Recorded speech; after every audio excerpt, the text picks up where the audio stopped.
This episode brought to you by How to Write Manga, your complete guide to the secrets of Japanese comic book storytelling. Available wherever fine ebooks are sold. Twin Stars, a science fiction audio adventure drama starring Greg Nugent as Imperial Officer Albert Tyson and Melissa D. Johnson as the space pirate Zhang Ping'an. Two figures caught up in the civil war raging over humanity's last empire of the stars. Also starring Niko Ford as Betsey, Nicholas Patrella as Tomlin, Steve Riekeberg as Ketch, Tomoyo Ichijouji as Ruth, Daniel Whitelaw as Hassan, Aseoche as Davis. This is Andrew Buckley recording for Jerry. Justin Charles as Commodore Vasquez. Andy Welch reporting for duty as Lieutenant Harrison. T.C. Parmelee as Yuki. Com Proto as Halifax. Gareth Bowley as Argus. With Rebel Cheese as Dan. Tonight's episode, Showdown, Part 2.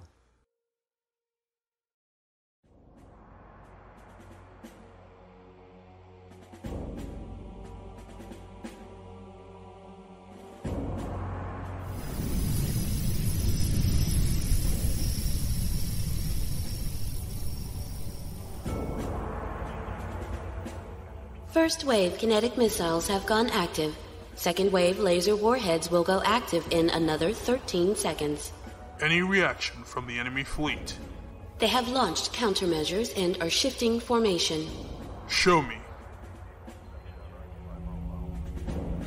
One of the two wing fleets has moved to place itself in front of the main fleet, and the other has dropped behind the main fleet. Why would she do that? Kinetic kill warheads have reached the enemy fleet. 73% have found targets. Damage to enemy fleet, minimal. What? How is that possible? Yuki, give me visual readouts on the lead fleet. Patching through readouts from the scout ship. Very good, Sean. As I thought. Take a close look, Harrison. What do you see? They're wrecks. They're old cargo haulers. To be precise, they're asteroid haulers and sunrunners. Cargo ships used for runs in dangerous asteroid belts, and ships used close to the sun, with extra armor and heavy layered barriers to deal with the heat and high temperatures. Both types of ships ideal for defending against a long-range bombardment. That's why she put them in front, to act as a shield? Precisely. I doubt they even have more than minimal weaponry. Yuki, have the laser warheads been more effective? 85% hit their targets. Again, minimal damage inflicted. Are they moving forward, Yuki? No, Master. They have not moved, except to change formation. The forward fleet is acting as a barrier, while the fleets behind them are silent. Continue the bombardment. Let's see how long the turtle can stay in its shell.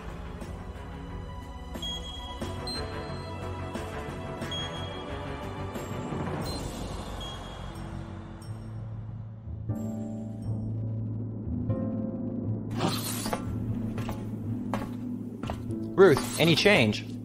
None, Captain. The bombardment's been going on for over 90 minutes now, and we've lost half of Admiral Argus's defense fleet. But they're still holding the line. Neither fleet has moved yet, eh? Not much. They're both just sitting there taking pot shots at each other. But at that range, beam weapons are pretty much useless, and they gotta be running low on missiles by now. That's exactly what Zhang was hoping for, I'd bet. She knows most of our fleet would never reach the enemy in a long-range battle, so she's keeping them back and under cover. Well, it won't be long now. If I were Vasquez, I'd be pretty pissed about now. So, if you were him, what would you do next? Me? Well, I'd launch fighters along with one of the missile salvos. Have the fighters ride in behind the missiles so that the enemy are busy keeping their heads down, and then let them do their thing among the fleet. They're mostly smaller ships, so fighters could rip them apart. While that's going on, I'd start my advance. Not bad. Now, did you think of that before or after those fighter signatures showed up behind the last missile wave? Oh? No, I didn't. Seems like the Empire may have been paying the wrong person. Damn, why didn't I answer that ad? Well, their loss is my gain. Now, let's see how Zhang handles this one.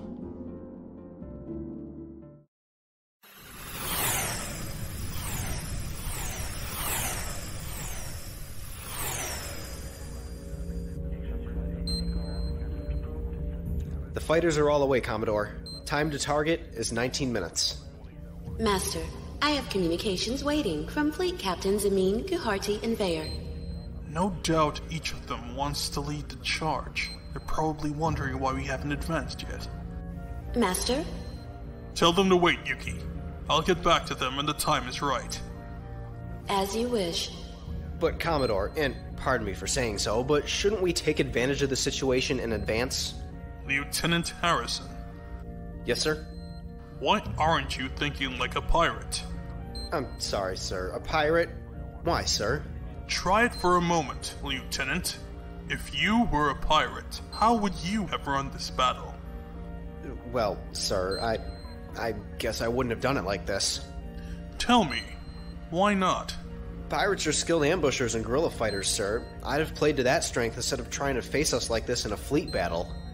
How would you have done that? Well, sir, I would have ambushed our fleet after we entered orbit and left battle formation to take control, cloak myself, and come down from a higher orbit on top of the fleet. As would I. As would any skilled guerrilla commander. But Zhang didn't do that. Why? I've read her file, and she is most certainly skilled. Because she didn't think it would work? Or maybe she wants to face us with honor? Perhaps. But I consider both unlikely.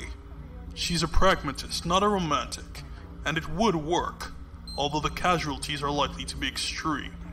Then why do it this way, sir? Why else?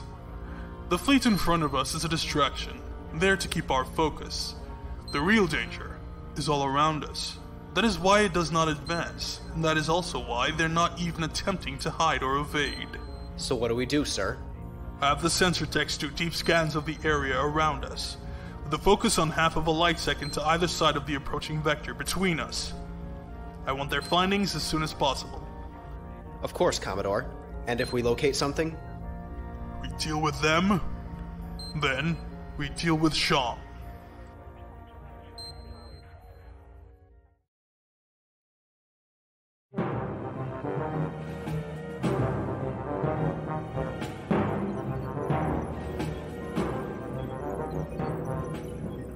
Enemy fighters inbound. 18 flights of 20 are approaching behind the current missile wave. Well, that's not good. Actually, it is. What? Why? It means they've given up on trying to hit us with missiles, and they're getting ready to move in. The fighters are a distraction. But Ping On! They're gonna go through our fleet like nothing. They could do some real damage. I know. Tomlin, get me Hassan. As you wish. I assume it's my turn. It doesn't have to be if you have something better to do. No, I was getting rather bored hiding back here. Are there any special instructions? Stick to the plan. Beyond that, show me what your pilots can do. They will do as they always do. Their best. Just tell your captains to watch their fire.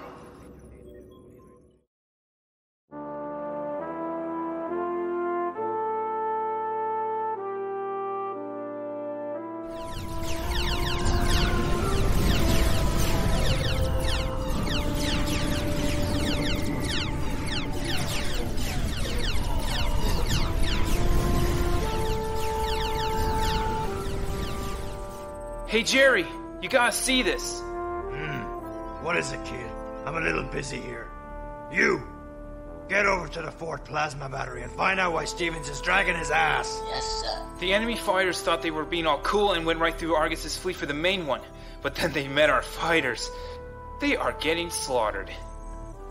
Let me see.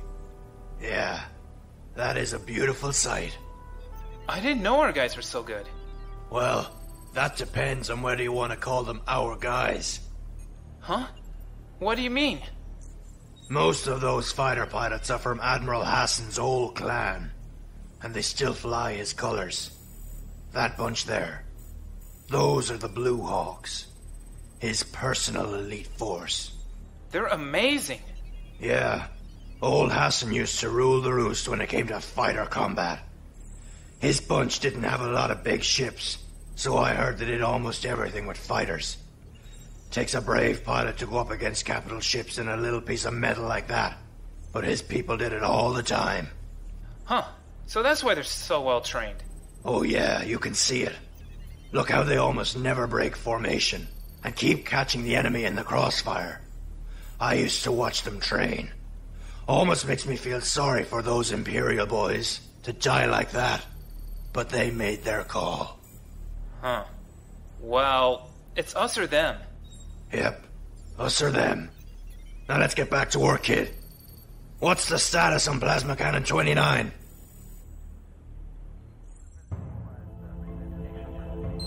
We've lost 47 of the fighters, including Colonels Erickson and Vin. Tell the rest to scatter. We'll resume the bombardment as soon as they're clear.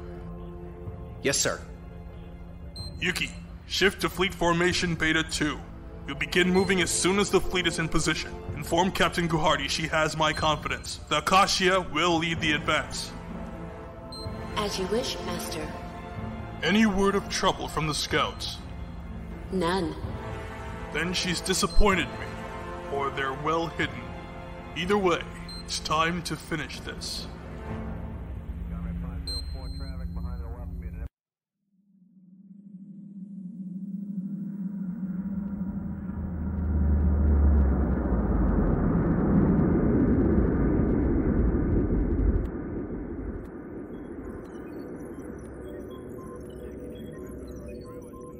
Ping on. The enemy fleet is changing formation. Finally! Tell Hassan to make sure his raiders fall back, and prepare for another bombardment. They have already begun to retreat behind Admiral Argus's defense fleet. Good man. Okay, they've taken the bait. Now let's see if Davis and Indra can do the rest.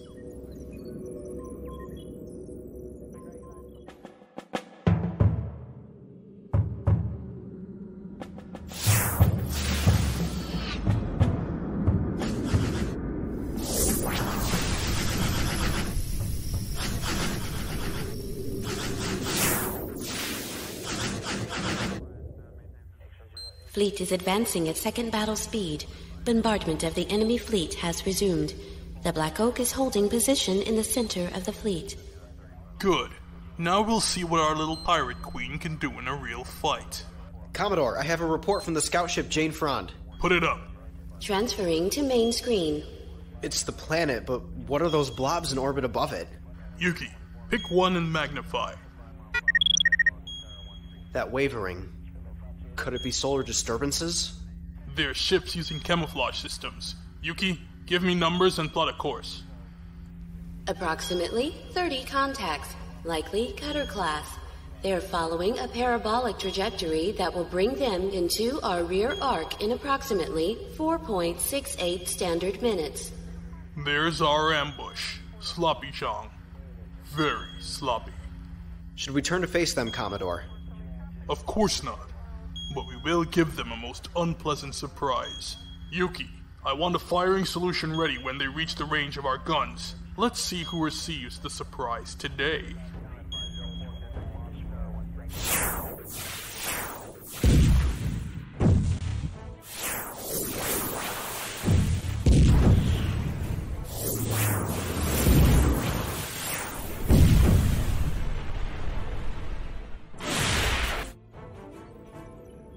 Clan leader, the enemy is advancing. My fleet is now down to 40% of original capacity. We will not be able to shield you for much longer. I know, Argus. Just hold out a little longer. We have to let them get closer. Ping on. Let my raiders go. We can draw fire away from Argus's fleet. No. I don't want them in the way. Everyone just hold on. Davis and Indra's fleets are almost in position, and then Hang we'll on. strike. Admiral Indra's fleet has just come under fire.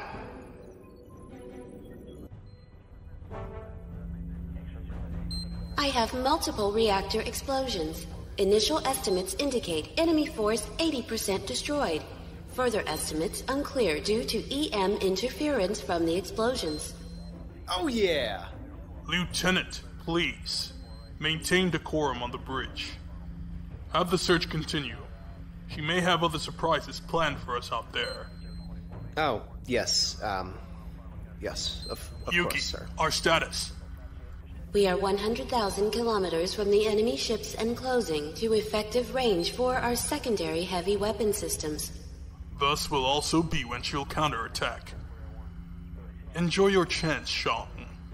For all the good it'll do you.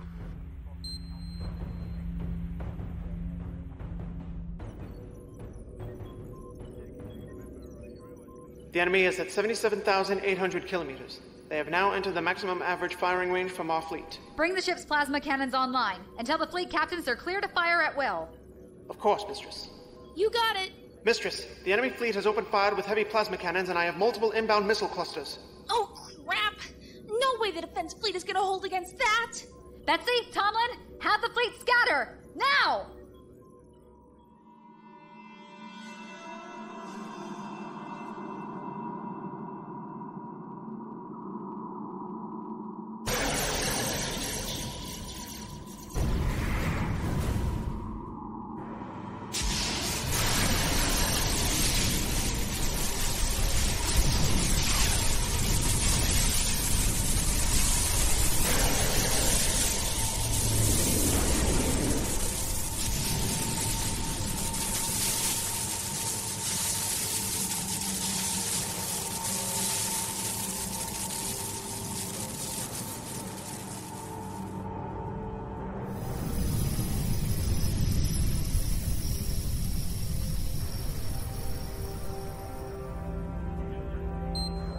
Thus ends their defense line. Poor Zhang. Master, their ships are in disarray. Their fleet formation has been broken. Have they finally begun to fight? Yes, Master. Their ships are now returning fire. However, their limited weapons are largely ineffective against our heavy armor. As it should be. Now, close and finish them. Let Guhardi have her glory. What? What's happening? Sir, the heavy cruiser towering Willow next to us. It just exploded. Master, I have 10 reports coming in of ships sustaining heavy damage. 9 heavy cruisers, 2 light cruisers, 4 destroyers, and a scout have all been damaged. No! Zhang, what have you done? Commodore, I have reports of another hidden fleet decloaking in our port rear arc. They're on an attack vector. I'll stop. Pull the fleet back into a defensive half-moon formation. Yuki, find out what just happened.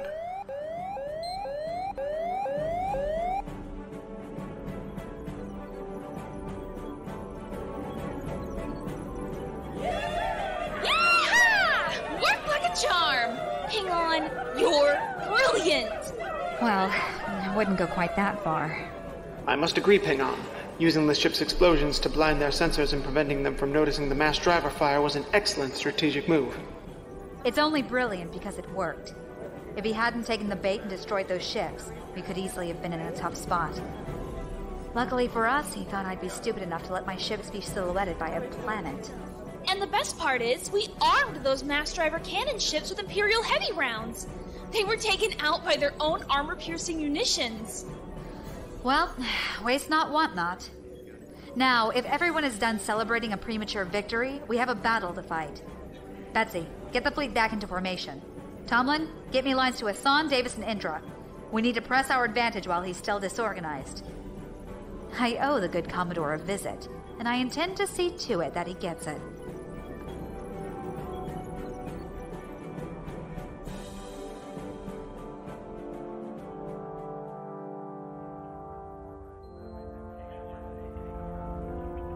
Sir, the main pirate fleet has reformed and begun their advance.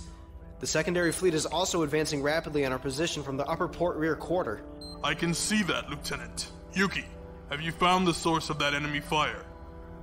Master, I believe we were hit by high-velocity Sabot rounds from a group of mass driver ships located behind the first group of craft we destroyed. Tricky, Zhang. Very tricky. Send fighters to deal with them immediately. Has the fleet reformed as I ordered? They have entered a defensive formation. However, I must advise caution, Master. We are severely outnumbered and under heavy attack from multiple sides. A retreat to hyperspace may be in order. A retreat? No. We cannot fall or retreat. If we do, then word of our failure will reflect on the Navy as a whole, and the people will lose faith in our system. We are not protecting ourselves. We are holding back the chaos. Bring up the displays. we will find a way out of this trap, and show Zhang how useless her little tricks really are.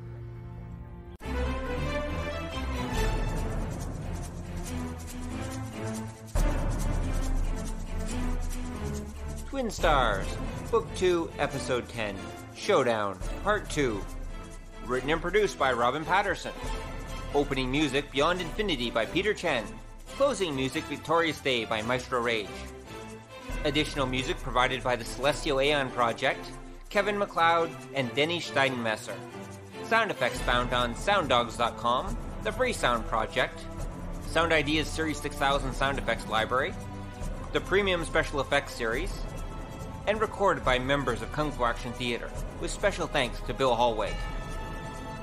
Come join the KFAT Facebook group, or follow us on Twitter at KF Action Theater. That's KF Action Theater.